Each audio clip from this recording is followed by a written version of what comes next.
నమస్కారం. శ్రీనిలయం కార్యక్రమానికి స్వాగతం.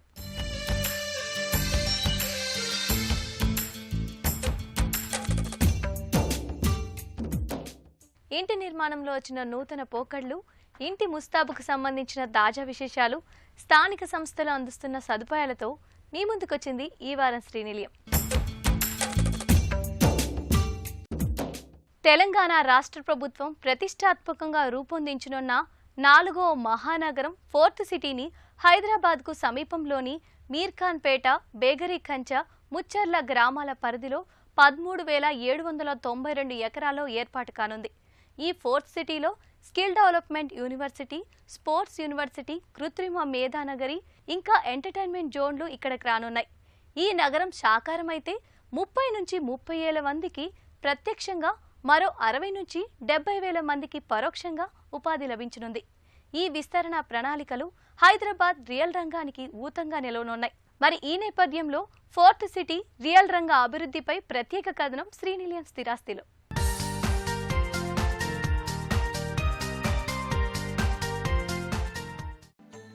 నాలుగవ నగరంలో ఏర్పాటు కానున్న future city, silks university, entertainment జోన్ల నిర్మాణమంతా పర్యావరణ మిత్రగా రూపొందనుంది.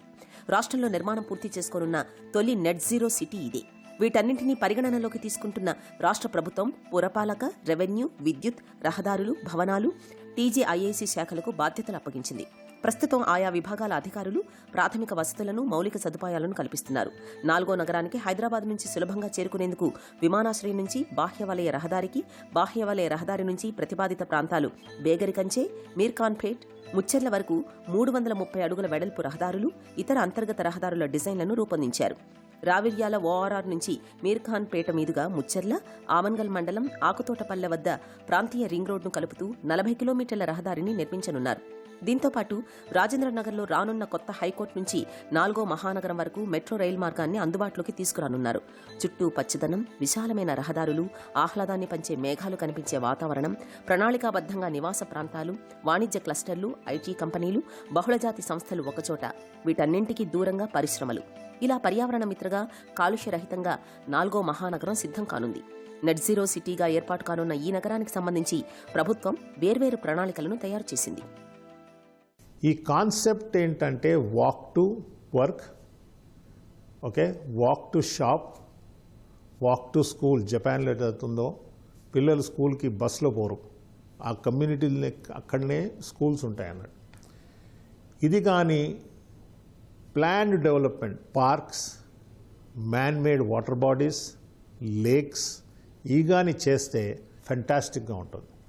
అండ్ ఈ ఫోర్త్ సిటీ ఏంటంటే it is not just a technology hub. మన Cyberabad was completely technology hub అయిపోయింది, ఓన్లీ సాఫ్ట్వేర్. ఫోర్త్ సిటీలో ఆర్టిఫిషియల్ ఇంటెలిజెన్స్ చేసుకున్న health city, okay, robotics, school, rural urban connectivity school, rurban అంటారు, ఆ school mechanism, affordability in those schools. ఇవాళ కొత్త school నేను స్థాపించాలి, invest చేయాలంటే కోకాపేటలో కానీ గచ్చిబౌలిలో కానీ చేయలేను. ఇప్పుడు స్కూల్స్ ఇంతకుముందు మనకు ప్లే గ్రౌండ్స్ హారిజాంటల్గా ఉండేది, 5 ఎకరాలు, 10 ఎకరాలు, 15 ఎకరాలు స్కూల్లో కట్టేది మనం. ఇప్పుడు ఆ అఫోర్డబిలిటీ పోయింది ల్యాండ్ ఖర్చులో, కాబట్టి వర్టికల్గా పోవాల్సి వస్తుంది. వర్టికల్స్లో ఎన్ని ప్లే గ్రౌండ్స్ క్రియేట్ చేస్తాం, చేయలేం. కాబట్టి స్కూల్ డిస్ట్రిక్ట్స్ని కూడా ఆ ప్రాంతంలో స్పెషల్ జోన్స్ చేసేసి, ఇది స్కూల్ జోనే, ఇది మెడికల్ సెంటర్, మెడికల్ హెల్త్ జోనే, ఇది రెసిడెన్షియల్ జోనే, ఇది కమర్షియల్ జోను, ఇది ఇండస్ట్రియల్ జోన్ అని పెట్టేసి ఆ జోన్స్ని మార్చకుండా, ఎప్పుడు కానీ కూడా మార్చకుండా చేస్తే like in develop countries. And I think ప్రభుత్వం ఆ లైన్స్లో థింక్ చేస్తుందని నేను ఆలోచిస్తున్నాను.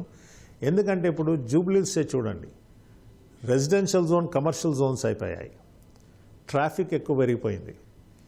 ఈ ప్రాంతంలో ఫోర్త్ సిటీలో కూడా ఈ ప్లాన్డ్ డెవలప్మెంట్ అంటే ఈ వాక్ టు వర్క్ అనేది కాన్సెప్ట్ని, వాక్ టు షాప్ అనేది కాన్సెప్ట్ని పార్క్స్ చేసుకుంటూ, అంటే బయటగా ప్రశాంతంగా తిని బయటికి రాగానే వాకింగ్ చేయాలంటే మనకి ఇవాళ ఈ ప్రాంతంలో ఎక్కడ కూడా లేదు.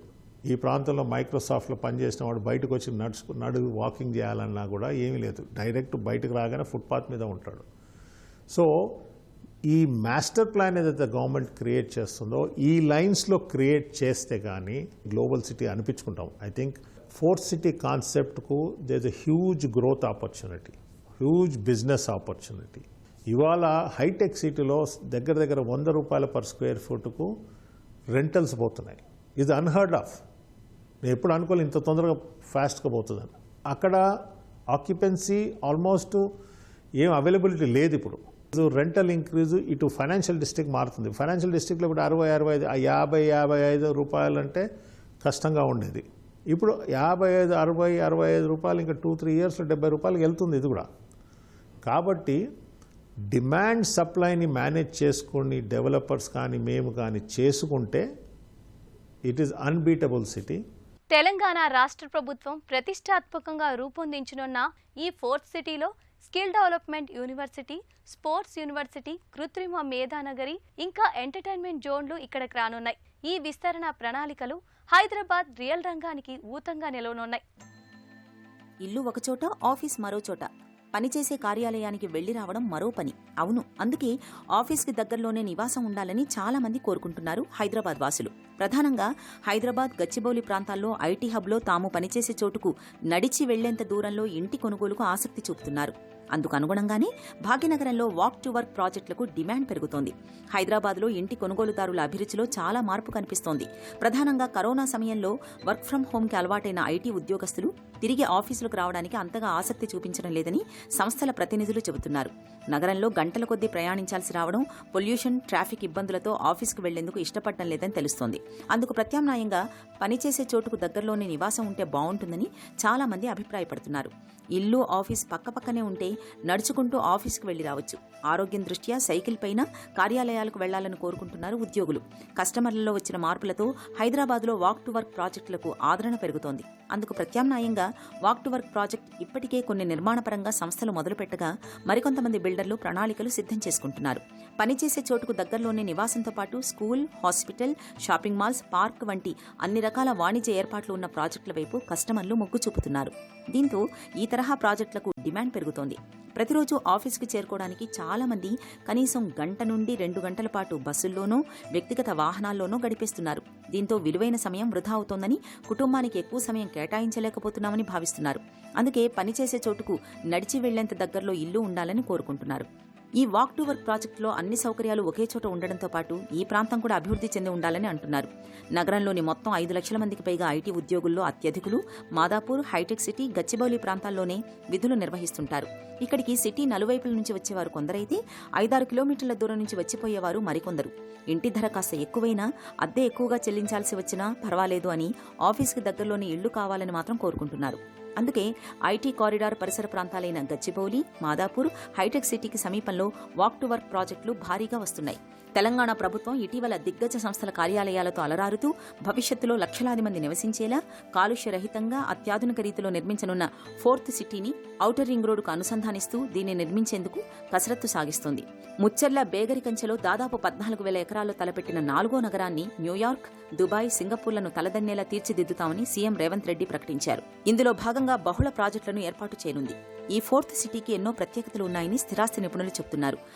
ఇప్పుడు కొత్తగా రాబోతున్న ఫోర్త్ సిటీ, అక్కడ వస్తున్న మౌలిక సదుపాయాలు కానీ, అక్కడ వస్తున్న డెవలప్మెంట్స్ కానీ, అక్కడ వస్తున్న ఐటీ కంపెనీలు కానీ, అక్కడ రాబోతున్న skill development university, electronic city base చేసుకొని ఫాక్స్కాన్ కంపెనీని వాళ్ళు ఎట్లయితే ఇన్వైట్ చేసి అక్కడ అన్ని 100 ఎకరాలు అక్కడ వాళ్ళకి అలాట్ చేస్తాము అని చెప్పిన తర్వాత తైవాన్ కంపెనీ ఒప్పుకుంది.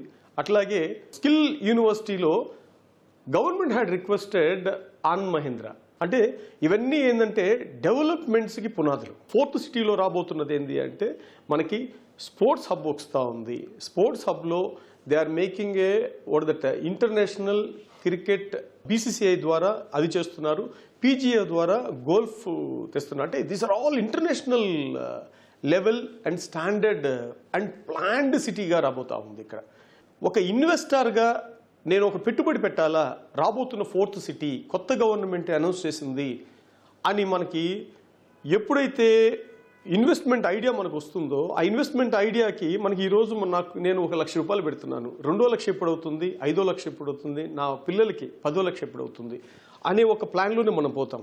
అది ఎట్లా పోతాము? ఎగ్జాంపుల్, అప్పట్లో మనం ఎట్లయితే సైబరాబాద్ని మనం ఇక్కడే వస్తుంది 95 to 2000 మనం ఏమంత అనుకున్నాము, అదే ఈ రోజున ఏమైందంటే అక్కడ 1000 రూపాయల గజంలో కొన్నది ఈ రోజున 3 లక్షలు అయిపోయింది. ఈ 4th సిటీలో రాబోయే కాలంలో 100% ఉంటుంది. ఎందుకంటే ఈ సిస్టమాటిక్ జోనల్ సిస్టమ్ చేయడం కానీ, క్లస్టర్స్ చేయడం కానీ, అండ్ ఇన్ఫ్రాస్ట్రక్చర్. ఇప్పుడు మనకి ఐటీ ఇండస్ట్రీ ఉంది, బట్ ఎలక్ట్రానిక్ సిస్టంలో కూడా స్కిల్డ్ లేబర్ని క్రియేట్ చేసుకోగలం. అందుకే ఈ గవర్నమెంట్ ఏముంటుంది, నియర్లీ 2 to 3 lakh ఎంప్లాయ్మెంట్ ఆ ఏరియాలోని సృష్టించబోతున్నాం అంటున్నారు.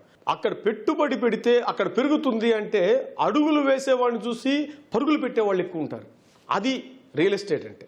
ఇంతకు ముందు సైబరాబాద్ ఎట్లా డెవలప్ అయింది, ఇప్పుడు రాబోతున్న ఫ్యూచరాబాద్ ఎట్లా ఉండబోతుంది అనే దాన్ని బేస్ చేసుకునే 4th సిటీ మాత్రం it is going to be A super duper development for any investor in Hyderabad. గచ్చు అనగానే ప్రస్తుతం ఎక్కువగా అందరికీ టైల్సే గుర్తుకొస్తాయి. అన్ని చోట్ల ఇవి అనుకూలం కాదని నిపుణులు చెబుతున్నారు. ప్రస్తుతం మార్కెట్లోకి రబ్బర్ ఫ్లోరింగ్ అనేది వచ్చేసింది. మనకు కావాల్సినట్టుగా డిజైన్ చేసుకునే వీలుండడం ఇందులో ప్రత్యేకత. సాధారణంగా రబ్బర్ ఫ్లోరింగ్ అనేవి జిమ్ములు, క్రీడా మైదానాల్లో వినియోగిస్తుంటారు. అయితే ఇప్పుడు ఇళ్లల్లోనూ ఈ తరహా ఫ్లోరింగ్ను కొనుగోలుదారులు ఇష్టపడుతున్నారు. ప్రత్యేకించి పిల్లల గదుల్లో రబ్బర్ ఫ్లోరింగ్ను వేయిస్తున్నారు. పై అంతస్తుల్లో పిల్లలు ఆడుకుంటుంటే కిందకి శబ్దాలు వినిపించకుండా, కింద పడిన దెబ్బలు తగలకుండా ఉండేందుకు ఈ రబ్బర్ ఫ్లోరింగ్ అనేవి ఎంపిక చేస్తున్నారు. తడిగా ఉంటే వంటగది, స్నానాల గది వంటి ప్రాంతాల్లో కూడా వీటిని వేయొచ్చు. ఈ రబ్బర్ ఫ్లోరింగ్ ఉత్పత్తులు మ్యాట్స్, టైల్స్, రోల్స్ రూపంలో విభిన్న రంగులలో, డిజైన్లలో లభ్యమవుతున్నాయి. మరి రబ్బర్ ఫ్లోరింగ్ సంబంధించిన విశేషాలు ఇప్పుడు తెలుసుకుందాం.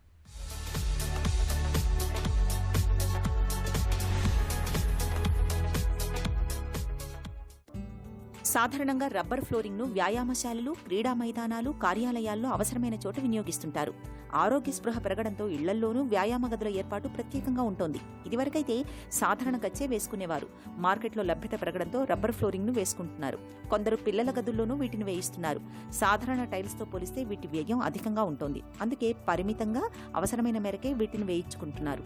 అపార్ట్మెంట్లలో ఉంటే పై అంతస్తులో నడుస్తుంటే కింది అంతస్తులో శబ్దాలు వినపడుతుంటాయి. స్వేచ్ఛగా పిల్లలు ఆడుకోలేని పరిస్థితి. రబ్బర్ ఫ్లోరింగ్తో ఇలాంటి ఇబ్బందులు తొలగనున్నాయి. కాంక్రీట్ పైనే, పాత టైల్స్ పైన రబ్బర్ ఫ్లోరింగ్ వేయిస్తున్నా కాంక్రీట్ పైన వేయించడమే సరైందని నిపుణులు చెబుతున్నారు. జిమ్ కోసం గదిని కేటాయించినప్పుడే రబ్బర్ ఫ్లోరింగ్ ఆలోచన చేస్తే మేలు. సులభంగా వేయడానికి వీలుంటుంది. ఈ తరహా ఫ్లోరింగ్ దీర్ఘకాలం మన్నుతుందని తయారీదారులు అంటున్నారు. సరిగ్గా నిర్వహిస్తే 20 ఏళ్లు వస్తుందని చెప్తున్నారు. నిర్వహణ సులభమే, పెద్దగా శ్రమించాల్సిన పనిలేదు. మురికిని తుడిచేయచ్చు. రబ్బర్ గచ్చులతో ఫంగస్, ఇతర అలర్జీలకు ఆస్కారం ఉండదని చెప్తున్నారు. తడిగా ఉండే ప్రాంతాలకు అనువుగా ఉంటుంది. కిచెన్లు, బాత్రూంల వంటి ప్రదేశాలకు రబ్బర్ ఫ్లోరింగ్ అనుకూలంగా ఉంటుంది. రబ్బర్ ఫ్లోరింగ్లో నచ్చిన రంగుల్లో వేయించుకోవచ్చు. విభిన్న శైలులు, రంగులు, అల్లికలు ఇతర లక్షణాలతో లభిస్తున్నాయి. ఇంటి రంగులతో సరిపోయే రంగుల్ని ఎంచుకుంటే మేలు. టైల్, షీట్ రూపంలో కూడా దొరుకుతున్నాయి. ప్రతికూలతలు కూడా ఉన్నాయి. ఖరీదు ఎక్కువ కావడంతో అందరూ భరించలేరు. వీటి వాసనలు కొందరికి పడవు. ఉమ్మడి కుటుంబ వ్యవస్థకు ప్రతిబింబాలు మండువా లోగిళ్లు. సంస్కృతి, సంప్రదాయాలకు దర్పణాలు. ఒకప్పటి ఇంజనీరింగ్ ప్రతిభకు నిదర్శనంగా నిలుస్తూ 100 ఏళ్లు దాటినా నేటికి చెక్కు చెదరకుండా టీవీగా దర్శనమిస్తూ అలనాటి దర్పాన్ని, హుందాతనాన్ని చాటుతూ ప్రత్యేకంగా నిలుస్తున్నాయి మండువా లోగిళ్లు. ఇప్పటికీ సినిమాల్లో గోదావరి వాతావరణాన్ని చూపించాలంటే ముందుగా కనిపించేవి మండువా లోగిళ్లే. ఉభయ గోదావరి జిల్లాల్లో ప్రత్యేకమైన ఈ మండువా లోగిళ్ల వైభవం ఒకప్పుడు అంతా ఇంత కాదు. అయితే వీటి వైభవం నానాటికి తగ్గుతూ వస్తోంది. వలసలు, చిన్న కుటుంబాల రాక, నిర్వహణ భారంతో వీటి సంఖ్య బాగా తగ్గిపోయింది.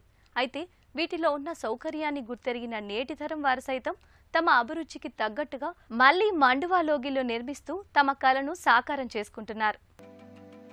సకల హంగులతో కూడిన డూప్లెక్స్ విల్లా లేదా మంచి అపార్ట్మెంట్లో 3 పడక గదుల ఫ్లాట్. ఇది ఇప్పటి తరం కల. అయితే ఓ 3 దశాబ్దాల క్రితం వరకు మండువా ఇళ్లు కట్టుకోవడం అనేది అప్పటివారి కల. అవును, అప్పట్లో బాగా ఉన్నవారు, శ్రీమంతులు తమ హుందాకి, హోదాకి తగ్గట్టుగా మండువా లోగిళ్లు నిర్మించుకునేవారు. చతురస్రాకారంలో విశాలమైన స్థలంలో తమ కుటుంబమంతటికీ సరిపోయేలా వరండా చుట్టూ 4 వైపులా ఒకదానిని ఆనుకుని మరో గది ఉండడం, సింహద్వారం నుంచి పెరటి వరకు కనిపించే గుమ్మాలతో ఉంటాయి. కొన్ని ఇళ్లలో మండువా పక్కనే పెళ్లి అరుగు కూడా అప్పట్లో నిర్మించేవారు. ఆ అరుగుపైనే అప్పట్లో పెళ్లిళ్లు, ఉపనయనాలు జరిపించేవారు. ఆ పెళ్లి అరుగు మీద వధూవరులను కూర్చోబెట్టి మండువా చుట్టూ ఉండే వరండాలో బంధుమిత్రులు హాజరై వివాహ తంతు జరిపించేవారు. అంత పెద్దగా ఉంటాయి మండువా లోగిళ్లు. బయటి గాలి లోపలికి వచ్చేందుకు వీలుగా ఇంటి మధ్యలో ఖాళీ ఉండటమే ఈ లోగిళ్ల అసలు ప్రత్యేకత. అప్పటి అద్భుతమైన ఇంజనీరింగ్ వ్యవస్థకు ఇదే నిదర్శనం. గాలి, వెలుతురు, సూర్యరశ్మి ఇంట్లోకి ధారాళంగా వస్తూనే ఎండాకాలంలో చల్లగా, చలికాలంలో వెచ్చగా ఉంచుతుంది. ఆ కాలంలో స్పెషల్ 7కి వాటికి బాగానే ఉంటుంది. ఇది కట్టుకున్నోడు పెద్ద జంటలు పెద్ద ఏదో ప్లాంట్లకు అది కట్టుకుని బీచ్ చేస్తారు కదా, ఫామ్ హౌస్ల కింద రకరకాలు కట్టుకుంటారు కదా. మీరు ఫామ్ హౌస్ కట్టుకోవచ్చు, ఆయన 3 అంతస్తులు కట్టుకోవచ్చు కూడా. అలాగా దాని మీద అప్పుడు ఆ రోజుల్లో ఉండి ఈ మండువా లోగిల్లో 4 కాపురం చేశారు కదా అన్నదమ్ములు. లేదు ఇల్లు కట్టుకున్నప్పుడు పెద్ద కట్టుకుంటాడు, 3 పిల్లలు ఉడితే మరి మారిపోతారు కదా. మేము మైగ్రేషను తర్వాత పెంకుటిల్లు సరిగ్గా కుదరట్లేదు కదా, ఇవాళ నేసేవాడు లేడు. ఇది మెయింటెనెన్స్కి ఎవరో చూడరండి. ఇప్పుడు మరి 25 ఏళ్ళు లాక్ చేసి వెళ్తే ఇవాళకి అలా తాళ వేసి ఉన్నారు. సంవత్సరం అయింది వచ్చి ఆ యజమాని ఇవాళ వచ్చాడు ఏదో పని మీద, మళ్ళీ రేపు వెళ్ళిపోతాడు. చల్లగా ఉంటుంది. కొన్ని చోట్ల ఏమో 100 ఎకరాలు అమ్మేమో, 50 ఎకరం అమ్మేమో, 70 ఎకరాలు అమ్మామని ఇవి రాస్తున్నారు. అసలు మీకు ఎంత అయిందండి ఖర్చు అంటే ఈ రాస్తున్నారండి. నేను 10 ఎకరాలు అమ్ముకుని కట్టానని సాధారణంగా చెప్పడు, కానీ రాసేస్తున్నారు. మరి ఎందుకు రాస్తున్నారు? ఇందులోనే సినిమాలు తీశారు. ఈ కాలానికి అక్కడక్కడ స్పెషల్గా కడుతున్నారు. అంటే మెటీరియల్ తేడా వస్తుంది కానీ స్పెషల్గా కడుతున్నారు. 7 మండువాలు ఉన్నాయి. మండువ తర్వాత మండువ అలా 7 మండువాలు ఉన్నాయి. లోగిలి నుంచి పడే వర్షం నీరు బయటకు వెళ్లేందుకు వీలుగా డ్రైనేజీ పైపులను సైతం ఆనాడే అమర్చడం వీటిలో మరో ప్రత్యేకత. ఆ రోజుల్లో వర్షాకాలంలో బయటకు వెళ్లే పని లేకుండా బిందెలతో వర్షం నీరు పట్టుకునేవారని చెబుతారు. గుమ్మాలు, తలుపులు, కిటికీలకు అందమైన నగిషీలు, చక్కని చెక్కుళ్లతో కనిపించే ఈ ఇంటి నిర్మాణం ఓ విశేషం. 100 ఏళ్ల పాటు దృఢంగా ఉండేలా వీటి గోడలను మట్టి, ఇసుక, కోడిగుడ్డు, సున్నం మిశ్రమంతో నిర్మించేవారు. ఉమ్మడి కుటుంబమంతా కలిసి ఒకే చోట సకల సౌకర్యాలు అందిస్తూ తరతరాలుగా చెక్కు చెదరకుండా నిలబడ్డమే ఈ మండువా లోగిళ్ల ప్రత్యేకత. ఇది ఇంచుమించు మాకు 108 సంవత్సరాలు అయిందండి ఇది కట్టి. ఈ మండువా లోగిలి 1916లో కట్టారండి. అప్పట్లో 30 ఎకరాలు అమ్మి 30,000 క్యాష్, 30 ఎకరాల పొలం అమ్మితే ఈ లోగిలి అయిందంట. ఇప్పుడు మనం అన్నదమ్ములు అలాగా ఉమ్మడి కుటుంబాలు. కొంతమంది ఏంటంటే సంసారం పెరిగిన తర్వాత అదిగో అక్కడ మా కజినీళ్ళు చెప్పాను, అక్కడ ఇది కజినీళ్ళు ఉంది, అలా కట్టుకున్నారు అని. పెద్ద కుటుంబాలు, ఉమ్మడి కుటుంబాలండి. ఇంచుమించు 100 మంది ఉండేవారండి ఇక్కడ ఈ లోగిట్లో పూర్వం. ఇప్పుడు ఏంటంటే సాయంకాలం అయితే అందరూ ఇది అరువుల మీద కూర్చుంటే సరదాగా గడిచేది అందరికీ. సమ్మర్లో మీకేమో లోపల చాలా చల్లగా ఉంటుంది ఒకటి. నెక్స్ట్ ఏమో వింటర్లో కూడా హాట్గా కూడా ఉంటుంది. ఆ 2 రీజన్ అంటే వాల్స్ అన్నీ కూడా 2.5 feet వాల్స్ అండి అన్నీ మొత్తం కట్టినవి అన్నీ. దాన్ని బట్టి ఏంటంటే మీకు టెంపరేచర్ కంట్రోల్ బాగుంటుంది. పీక్ సమ్మర్లో కూడా అంత టెంపరేచర్ లోపలికి మనకేం రాదు. ఫ్యాన్ వేసి కూర్చుంటే చల్లగా హ్యాపీగా కూర్చోవచ్చు. ఏసీలు కూడా అవసరం లేదండి. పెళ్ళిళ్ళు కూడా ఇంట్లోనే చేసేవారండి. మెయింటెనెన్స్ అవుతుందండి 1,50,000 2 లక్షల దాకా మెయింటెనెన్స్ అవుతుందండి ప్రతి సంవత్సరం. ఆ తర్వాత 4 ఏళ్ళు 3 ఏళ్ళకి మళ్ళీ మొత్తం పెంకు అంతా నేయించుకోవాలండి. మేము ఈ మధ్యన రీసెంట్గా 9 లక్షల దాకా పెట్టామండి మొత్తం 2 అటు ఇటు కలిపి ఇద్దరు. నెక్స్ట్ గొడవ అందరూ పెంకుటీలు అన్నీ డిస్మాండిల్ చేసేస్తున్నారు. మెయింటైన్ చేయలేక ఒకటి. తర్వాత ఎవ్రీ ఇయర్ ఏదో ఒకటి ఇప్పుడు కోతులు ఏమన్నా ఎక్కేసినాయి అనుకోండి, మొత్తం పెంకులన్నీ పగిలిపోతే చాలా ఇబ్బంది అండి. దాని మీద ఏంటంటే మళ్ళీ ప్రతి సంవత్సరం ఏదైనా కోతులు ఏమన్నా వచ్చి డిస్టర్బ్ చేస్తే మళ్ళీ అవన్నీ సర్దించుకోవాలి, వ్యవహారం అంతా ఉండేది. ఉమ్మడి పశ్చిమ గోదావరి జిల్లాలోని తణుకు, ఆచంట, పాలకొల్లు, భీమవరం నియోజకవర్గాల పరిధిలో మండువా లోగిళ్లు ఎక్కువగా ఉండగా నేటికి అనేక సినిమాలు ఇక్కడి మండువా లోగిళ్లలోనే షూటింగులు జరుపుకుంటున్నాయి. పూర్వం సంపన్నులు, ఉమ్మడి కుటుంబాల వారు ఎక్కువగా మండువా లోగిళ్లను నిర్మించుకోగా అప్పట్లో వీటి నిర్మాణానికి 30,000 నుంచి ₹1,00,000 వరకు ఖర్చయ్యేది. హాల్ చుట్టూ 3 వైపులా ఉమ్మడి కుటుంబాలు ఉండేలా గదులను పోర్షన్లుగా నిర్మించేవారు. ప్రతి పోర్షన్కు పైన నాణ్యమైన కలపతో చేసిన మిద్దెలు అత్యంత విశాలంగా ఉంటాయి. ఈ మిద్దెలను స్టోర్ రూమ్లుగా వాడేవారు.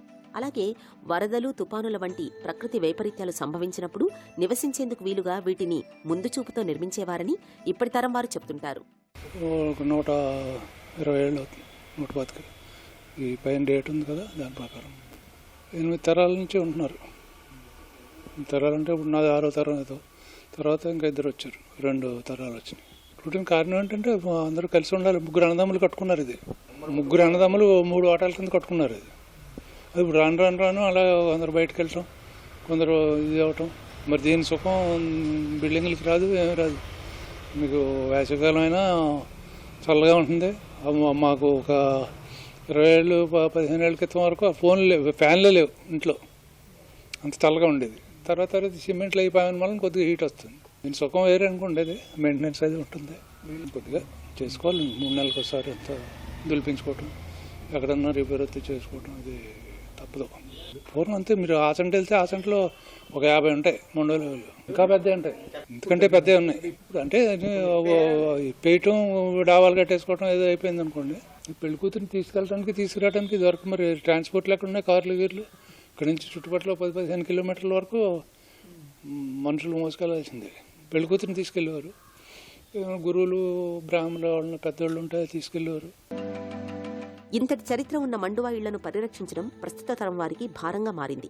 ప్రధానంగా కలపకి చెదపట్టకుండా తరచూ స్ప్రే చేయించడం, కిటికీలు, తలుపులు, మిద్దె పైకప్పులను శుభ్రం చేయించడం, పెంకులు జారిన ప్రతిసారి వాటిని క్రమబద్ధీకరించడం, అవసరమైన మేరకు మార్చడం బాగా ఖర్చుతో కూడుకున్నది కావడం, చిన్న కుటుంబాలు వచ్చాక ఉమ్మడి కుటుంబ వ్యవస్థ కనుమరుగు కావడంతో ఇప్పుడు వీటిని చాలామంది తొలగించి వీటి స్థానంలో డాబాలు నిర్మించుకుంటున్నారు.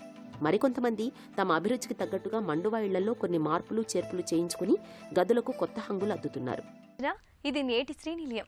ఈ కార్యక్రమానికి సంబంధించిన అభిప్రాయాలు, సందేహాలు మాకు తెలియజేయండి. మా చిరునామా Srinilayam, ETV Ramoji film city, Hyderabad 501512.